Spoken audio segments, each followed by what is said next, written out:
Look at that spare tire. Just pummeled this back quarter panel. Look at my bumper.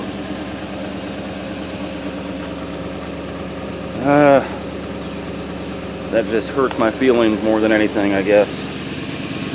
I mean, ultimately, the truck is going to die anyway, but I don't want a slow death. So, welcome back to my vlog on this bathroom renovation.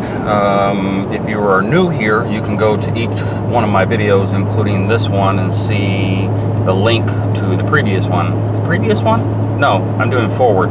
So if you go to video 1, you'll see a link to 2, and if you go to 2, you'll see a link to 3, etc., etc. So, as you just saw, this is kind of a day in a life of a tiler, is what I'm kind of calling this vlog. And a couple of things that influenced my day, so to speak, was what you just saw with my rear end of my truck. I'm very saddened by that. I've had this truck for 5-6 years, and it's always been in pretty much pristine condition. So what had happened is this really irritates me, because this, I call him boy, he was probably all of 19, 20 years old. Maybe a bit older than that, but regardless, he didn't have the experience to drive. So I'm going to my customer's house, and I'm going up a pretty steep incline on this unimproved dirt road. So this incline is, I don't know, 20% or so. And here is this curve, and this boy comes barreling down this curve much faster than he needed to be, honestly. And I'm just putting along, going up the hill. So when he realizes that he potentially is going to, hold on again, I got a graphic. I wrote a graphic. So here is this hill, right? There's this hill that I'm going up. There's me, and then here's him, and he's barreling around this corner here. When he gets to me, he realizes, oh crap, I'm gonna hit this guy, and slams on his brakes, which was a mistake, because on a dirt road you're gonna fishtail, and that's exactly what he did. So he fishtailed. He had a big old rugged Jeep that was pretty well protected, so it didn't do much damage at all to his Jeep. 2016, in fact. Wish I could afford that. He fishtailed and hit my back end and ripped off my bumper and flattened my tire and ruined my day. And so now going forward, his insurance company, his State Farm, is basically saying, you know, no harm, no foul, which I don't understand. He wasn't cited, and of course neither was I, because apparently the cop thought it was ambiguous as to who hit who, which is beyond me. But State Farm has washed their hands of any claim, so I'm kind of on my own with this. Yeah, not a good day. But anyway, I'm still driving. Just changed out the tire with my spare. There was no axle damage, so I'm kind of good to go, sort of, in a weird kind of unhappy way. Today will be the tiling proper. Yesterday, as you saw, or maybe you didn't see, you can go backwards to vlog 6, number 6. This is day 7. Yesterday I did the niche.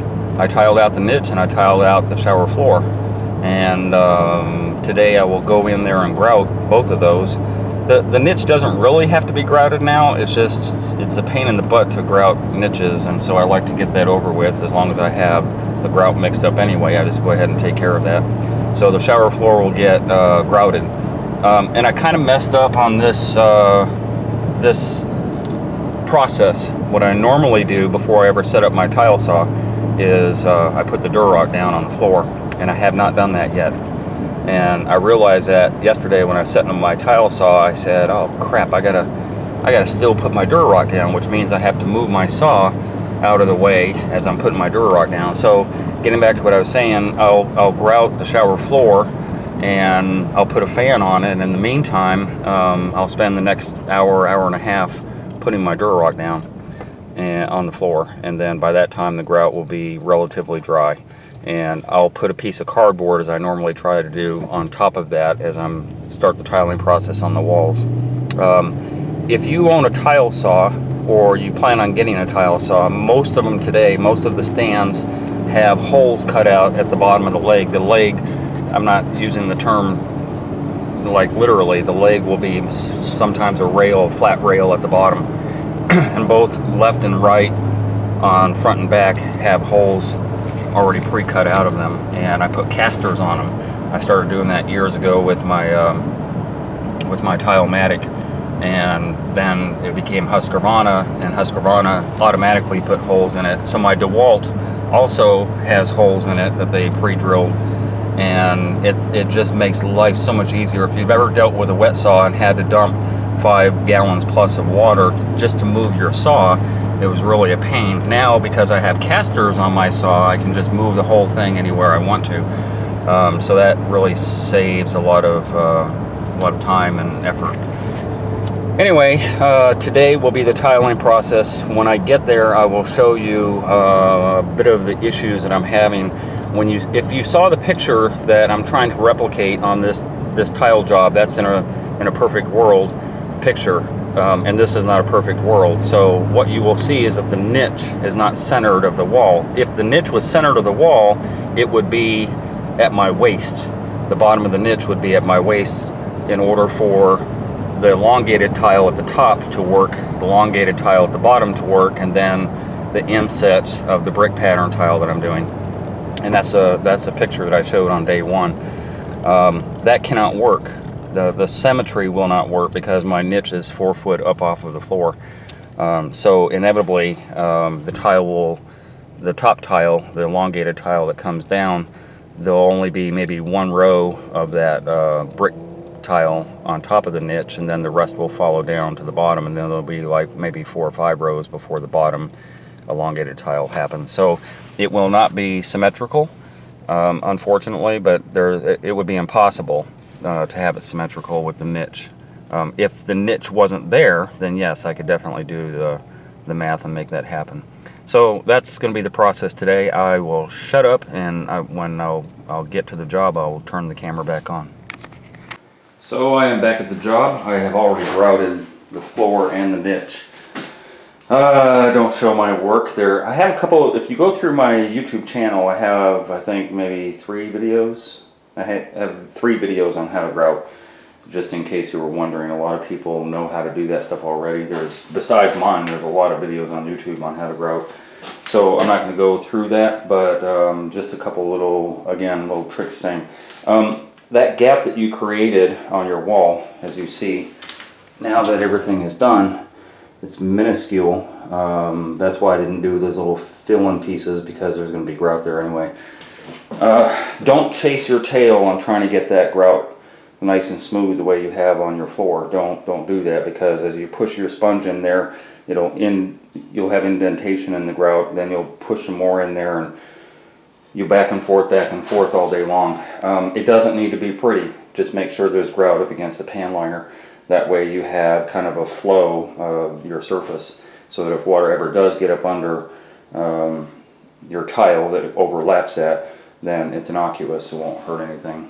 This is the niche, and the niche is also, by the way, the grout is going to be the same color throughout, so when I start doing this wall tile and everything, you're going to see the same color. This is a DeLorean gray, and when it is when it's wet, it's darker, but it's more of a battleship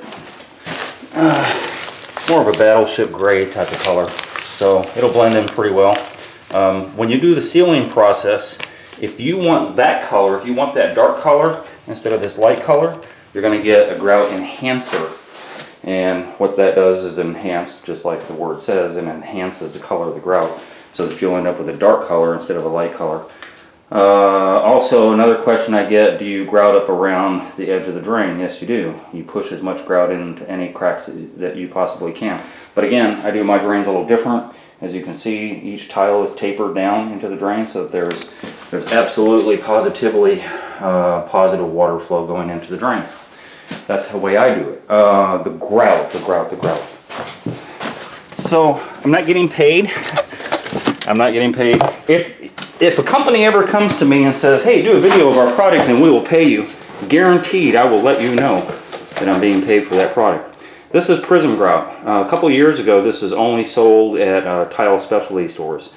And that's how I got introduced to it. Now it is sold at Home Depot. It is custom building products, same as Home Depot always sells stuff like that. So it is stain resistant, uniform, yada yada yada. What I like about this grout the most, it's a little different than the grout that I'm used to working with, because it's a little harder to work with because it's more like a hot jello. And so in some applications on walls, it just wants to fall off the wall and I have to chase it a little bit. But what I like about it the most is that you can use it for unsanded and sanded applications, which is actually so good. I don't know any other grout that does that. So to give you an idea, this is marble, obviously this is marble, and you could not use a sanded grout on marble because it'll scratch it. Same with granite or any other nice shiny surfaces. This is actually a honed marble, meaning it's not shiny, and neither is the trim around there. So there's not so much of a concern about scratching it, but this would beget an unsanded grout in most applications. However, Prism Grout you can use both unsanded and sanded applications. Meaning if you have, say, a rock tile and you have 3/4 of an inch of grout line sometimes between the rocks and all that stuff, you could use that as a sanded grout. But then if you have a really tiny, it's a 1/16 line, or even if you have, instead of honed, you have a shiny type of granite or marble, you could still use that on the little tiny 1/16 line. Now, having said that, you still cannot, you still have to be careful. So to scratch, you don't want to push down on your float too hard if you're going to be using it on a surface that could scratch. But this is an excellent product. So I'm going to get started on the wall thing. As I said earlier, this is my 24-inch mark, and 24 tile are nominal, might be 23 3/4. This is my 24-inch mark from the ceiling. So you can see I barely have enough room for one of those tile to fit in. But the plan is to make that happen. So even if that means cutting off part of this, so that I have a full tile that wraps around here. And I anticipate 1, 2, 3, 4, 5, 6 or 7 rows to encompass this area before the vertical larger tile goes up there. So I got to do a bunch of math, and I shall return. Alright, it has been maybe an hour, a little bit over an hour. I had a box fan on high speed to let the grout dry as much as possible, and it is turning a light gray that I know is dried, for the most part anyway. So what I do going forward, I have some cardboard down here, actually some very sturdy cardboard, some coordinated, look at that. Look how thick that is. That's what the vanity was shipped in. So this is very nice to have this big pieces that I was able to cut to size so I can protect my floor as I'm working on the tile. I always try and make sure I do that. Ledger board. So the ledger board for some people is necessary, for some it's not. I use it almost every time because that allows me to decide my bottom row, which will go last, and exactly where that will go. My tile, my large format tile, is 23 3/4. So my first ledger board, which is where the dip is, the lowest point, my first ledger board is 24 and a half. Damn. 23 and a half. I can't do my math today. 23 and a half is going to force me to take off about 1/4 inch when I last put on this first tile. And then incrementally that tile will be shaved down. When everything else is done and those ledger boards come off, that will be the last tile that is set, the first tile. And that's why I do the ledger board thing. So what I do, I have multiple levels. I have 3 or 4 different levels. And when I draw my line according to my level, but then I'm also putting my level on the ledger board. And when I say ledger board, any straight edge, I prefer this molding because it's as straight as I can get, and I can manipulate it a little bit if I need another little tiny 1/8 of an inch or something to move it up or down. In addition, you're going to make sure, I'm screwing these in, you're going to make sure that you're not in any plumbing area, obviously. Well, not obviously, some people. So, you know, I use pretty good size screws, but I'm way far away from any plumbing issues that might cause a bad day. So that's important. Next, so I drew a line center from left to right. Center is that squiggly line that I marked out, because that was center line, but it doesn't center up to the niche. So if you remember in the first video, I had a 2x6 that was sideways against my 2x4. So I was relegated, and well, anyway, go to the first video. This niche is off by about 2 inches. I think it's about 2 inches, something like that, from wall to wall. So it's a shorter distance here than it is on that side. Anyway, the point being is I always defer to my customers. Some people on my videos back in the day used to say, oh, that's a crazy design. Oh, I don't like that. Oh, why didn't you cut over here? I always defer to my customers, because in the end, there's nothing you can tell me about the prep, but everything you can tell me about how you want your tile done. And so I asked my customer, and she wants it center. And despite and regardless that this is supposed to be 14 3/4 cut, and 14 3/4 cut because I have a 18-inch tile, 18x6, and then that 14 3/4 and 14 3/4 would be symmetrical, but she wants it to line up. So now that will get reduced to probably 12.5 or something, and that will get increased slightly to 15.5, or I don't know what it is. Anyway, I let her know that those won't match, and she's like, I'm good with that. I want it to match center with the niche, and that's where we're at. That's my center line, and that's what I'm going to start with. So if you go back to my first video on this series, you will see the design that I'm doing. This is a pencil, nice inch pencil. If you're going to buy this, please do your tiler a favor. Don't get the skinny pencil. This is a lot easier to work with. So this is going to be the first tile, because that's going to separate the large format tile below it from the 18x6. So that's going to be the first tile. That will be center, because eventually all my tile are going to match up to that. So that will be center, and then the end cuts are what they are.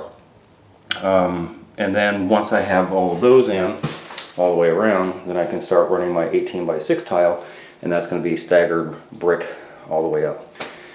And as my math goes, I'm still crossing my fingers a little bit. You see my little hash marks here. So as the math goes, if with any luck, I'll have a tile stopping here, and then my next tile will be 6 inches up from that, and then another pencil will go above that, and then this won't be anywhere near the 23.5 that I have here. I think this will end up being about 20, I believe. Anyway, it is what it is. Some of these things you cannot work out as much as you try. You cannot work out the math. But again, you know, deferring to my customer, I know what her final look is going to be. So I'm going to get started on this, mix up some thin set, and I shall return. Alright, it is about 5 hours later. And I have a lot of my tile set, which kind of happens with a lot of my jobs. It's like, when is this guy going to start tiling? God, I just want the tile to go.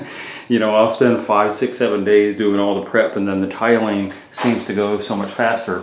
But anyway, it's about half done, I'm going to say. This is the pattern that I was discussing. Oh, before I forget, while I was working today on this, I got an email saying that somebody on my YouTube channel had sent me a PayPal, a $10 PayPal. I'm not going to name names because I don't know if you want to be outed, but I appreciate that. Thank you, whoever you are, for the 10 bucks. I know the $10 it doesn't seem like a lot, but it adds up. One of the reasons I have my Patreon account, and I'm asking for money on my Patreon account, I don't get paid off of YouTube. There's other YouTubers out there, I think you know who I'm talking about, that make money off of YouTube, that make money off of sponsorship, and have a Patreon account.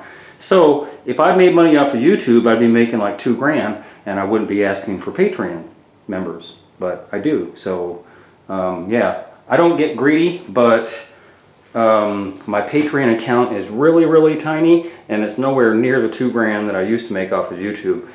And so I'm thanking that person who donated the $10. Thank you, I appreciate it. On any type of how to learn to play a guitar, learn to tear your engine apart, etc., etc. You're getting information, and information, hello, you know, if you like my content, then yeah, put a little something on there. So what you're going to notice, where was I at? I interrupted myself.